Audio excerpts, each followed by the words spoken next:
This institute has 60 years of experience, and it's about teaching every person to help themselves to health. And so what we want is to make people independent and to prevent problems. And you know, not only are we going to talk about breast cancer tonight, we're also, with Jesse's help, we're also going to talk about prostate cancer, because it is so similar. This is what men get. Although 1 out of 8 women gets breast cancer. This is the statistic right now. And more like 250,000 women in US only will be diagnosed this year. And you know, it is heightened problem that should have been talked about for so many years in prevention. And there was a major study done called the Women's Health Initiative. It was a very, very large-scale study done, and the results were presented in 1991, and the study actually had to be stopped because the findings were so alarming. They were finding that women, not only rates of breast cancer, but cardiovascular incidences were going up, strokes and heart attacks. But when we, and I've read the study many times, and when I look at the study, I, as many of my colleagues have done, we find tremendous faults within the study. There's many arms to the study, but the bottom line is that the synthetic estrogens and the synthetic progesterones that were being given to women, they worked in that women felt great. They were taking the estrogens to feel better from all of the menopausal symptoms, but they were not anything like the estrogens and progesterones that our body makes. So these synthetics were not what we call biomimetic. They didn't look like anything that our body recognizes to be estrogen and progesterone. So it would just mimic the action of it, but it structurally was very different. And so what does the body do when the body sees a foreign agent? It's confused. Right, and it goes into attack mode. To conquer and prevent. It really starts with the plant-based diet. It really starts that way. That is king. You know, people say to me, well, I exercise, I run, I jog. You know, you cannot exercise your way out of a bad diet. You simply can't. And there's a study on that. I wouldn't say it if I didn't have a study to back it. There's a study on that, significant study on women with breast cancer. And basically it showed women who did nothing, women who exercised, and women who combined exercise with a true plant-based diet. And the numbers were just through the roof as far as tumor regressions and prevention of progress. So you want to keep your diet clean. I always use the term clean and green, which I think encompasses, everything that we do. Remember food, especially when you eat raw and you eat sprouted, it is so rich in antioxidants. All of the natural enzymes. We spend a fortune on enzymes, and we're not taking advantage of the natural enzymes that are in the raw, crunchy, colorful foods that we eat, every day, and every other mammal eats raw. So why not join the parade? If you have larger breasts, find a bra that has wider shoulder straps.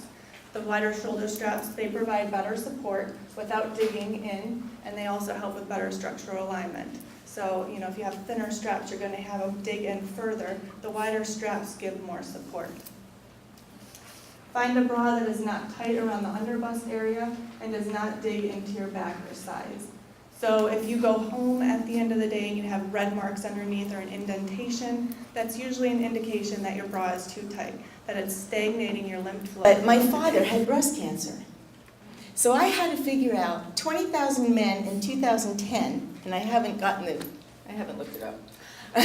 How many in 2016, but 2010 when my dad had cancer, 20,000 men had cancer. My dad's cancer was up here. So I had to figure out what I could do for men, and that's why men are invited to my breast class. So I had to figure out, what can I do? Well, I looked at myself in the mirror, and I'm a little crazy, so you're gonna figure out what Linda World's like. I looked at myself in the mirror and I said, what's up here? Well, what's up here is intercostals. They're muscles that help you breathe. And how do they move? They move like this. And so I looked at that in the mirror and I said, it looks like a hinge. So I went to my door and I looked at my hinge on my door and it was dusty. So I figured if that hinge is dusty, then these hinges are dusty because I use them every day, every moment to breathe. So what I devised is I took a little man, which is my little fingers, and I go right under the collarbone. Right here's the collarbone. If you shrug your shoulders, you're going to see it. If you're thin, it's right there. And you're going to go in between the collarbone and your first rib, and you're going to just wiggle that finger. And then you're going to follow it over into that armpit, toward the armpit. Then you're going to go down to the next one. God bless you. Wiggle that, and you're going to go over. Then you're going to go down. Men can go all the way to the nipple. Women only come to where the breast starts. The other side, when you start getting good, you can put 4 fingers in, right underneath your collarbone, wiggle those fingers, and just slide them across toward your armpit. Left hand, right side, right hand, left side. This is going to just look at massaging your breasts. It's that easy. Even on the pillow, all of this stuff is going to be starting to come away from all the garbage that you put in them by wearing bras and having tight clothes and having toxins in your body. It's actually going to provide the doctors with a lot more information than a mammogram will. We will get your axial areas, your armpit areas, which is where a lot of your lymph nodes are. We will get under your breasts, which is an area that's missed, and also the chest wall, which is where a lot of cancer, or the feet of cancer, can hide also. Guess what? So out of Ontario, Canada, came from a university, Western University, came this study that says, no, not only do you have microbes in your gut, you have them in your breast. And so when they take tissue from women that have breast cancer and they put it in the laboratory, they see some bad guys in there. They see Bacillus, E. coli, Staphylococcus, so staph infection. And they lower your natural killer cells, which is the guys that you need, the white blood cells that's going to kill the cancer for you. And then they found women that have healthy breasts, so they took tissue from women with healthy breasts. And guess what? They have totally good bacteria. So they have something called Streptococcus, and they actually increase natural killer cells that goes after cancer, so it helps to prevent it. So it's all about microbes. How do I feed them the right thing? And how do I get rid of the bad guys if I have them? I have to balance my system. Experience I have with to breast nourish implants. my I had them system. myself, and I got them in 2007 due to vanity reasons, no other reason.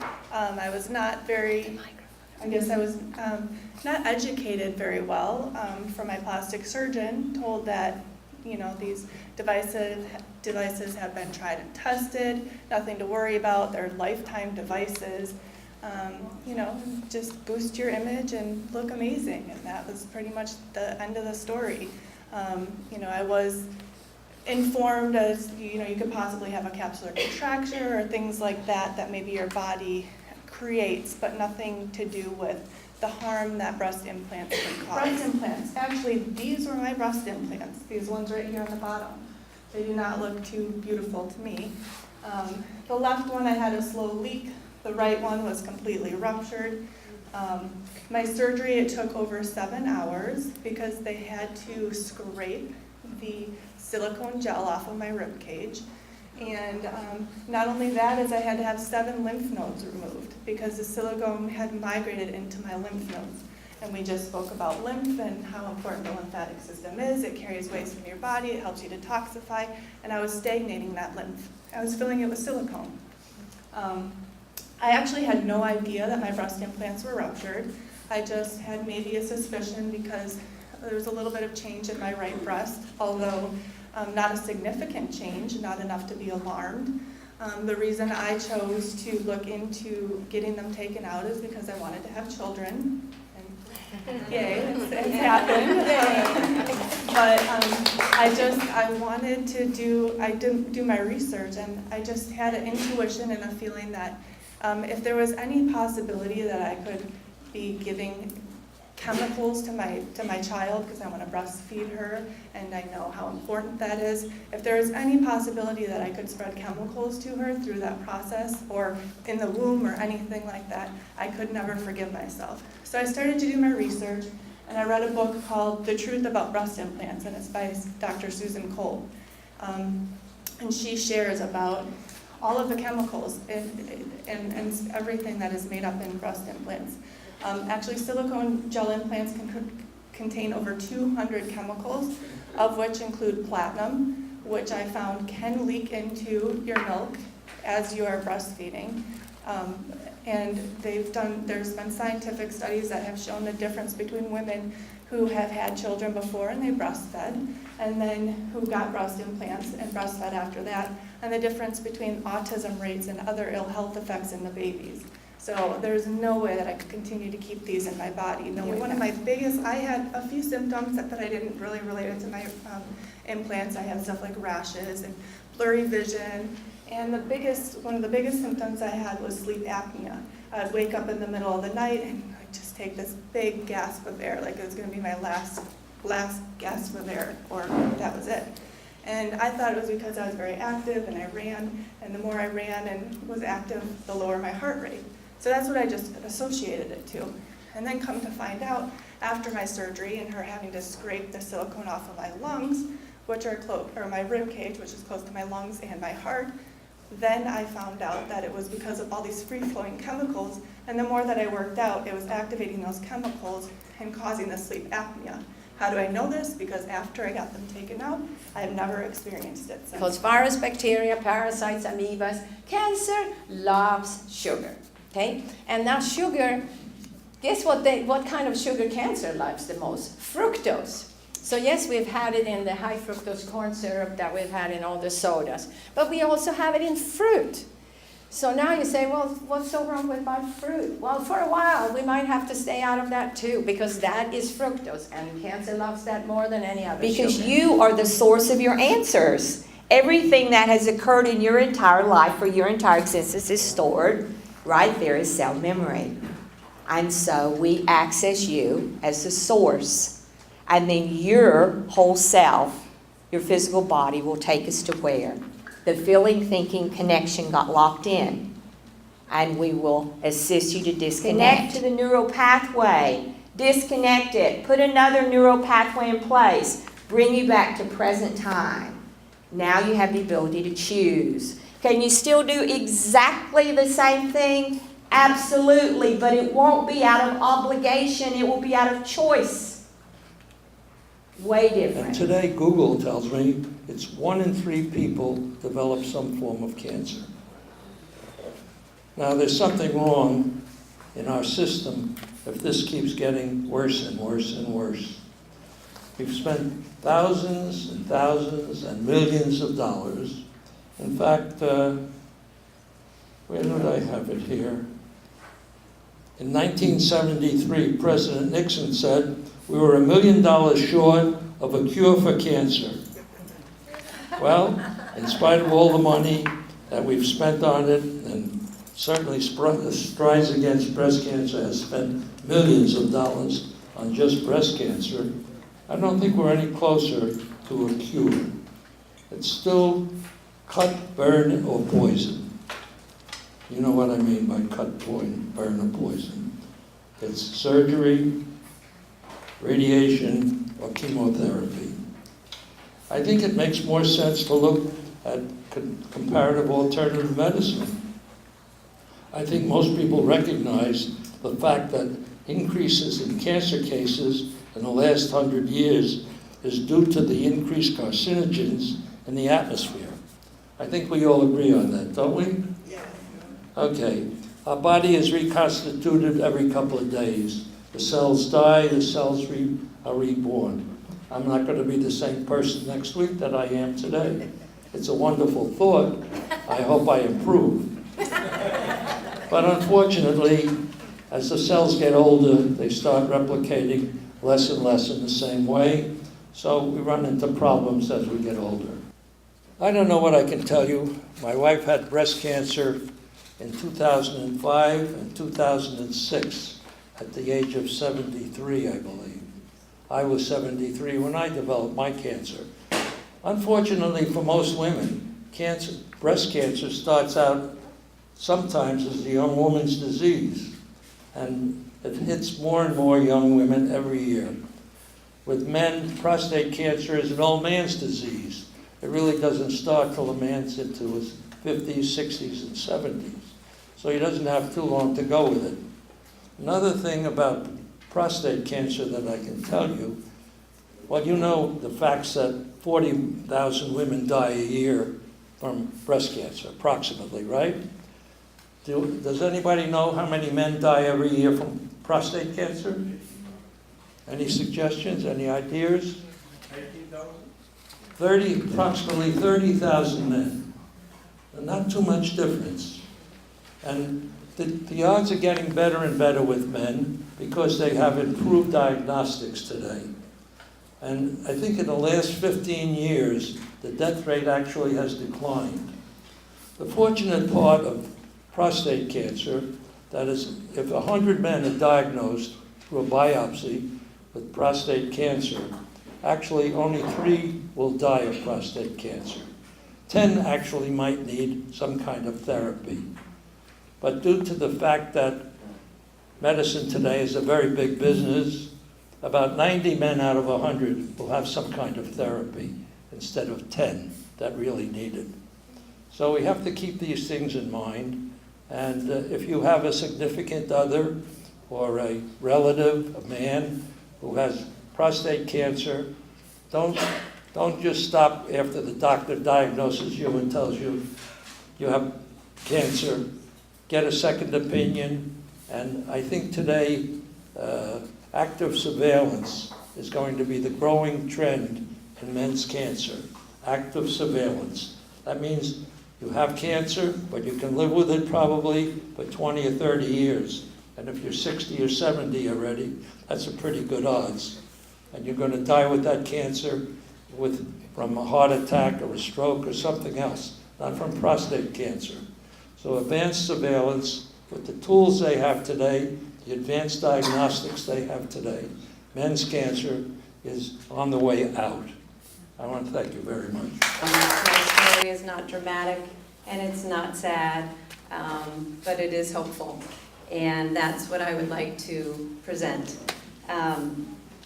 October of 2012, actually October 1st, the first day of Breast Cancer Awareness Month, I was in the shower and often had wondered, how am I going to feel? Because we all have lumps, we all have changes. How am I going to know if I feel a lump that's suspect? And I can tell you, the moment that I felt that, I just knew. It was very, very clear that there was something wrong. So I went to my doctor. She sent me for an ultrasound and a mammogram.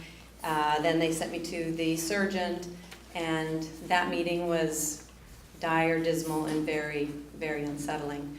He said, you're a mother of a young child, not a young mother, and you really need to get on top of this and take care of it.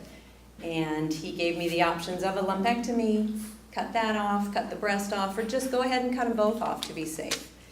Well, cutting anything off did not sound like a great idea to me. So I asked him if I had time to be reasonable and explore an alternative option. He said yes, but don't take too long.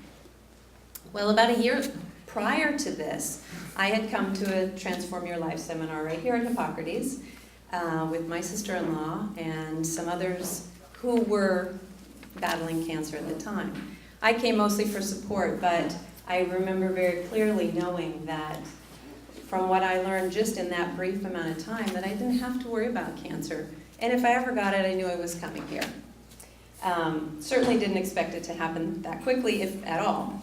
But when it did, I had the awareness, I had the knowledge is power to know to come here. I spoke with Anna Marie, and she and my mom, who are both Scandinavian, spent more time chatting amongst themselves, and it actually made me feel good because there was nothing dire. It was very upbeat. It was very clear that all I needed to do was to come here. That was a Friday, and the session starts Sunday. So I signed right up and jumped right in. did the 3-week life transformation program, and within a few months, I went and had a PET scan, and it showed no measurable disease. And it was not a long time. But my message is, I came here first. Unfortunately, most people come here after their body has been degraded and their immune system has been just ravaged.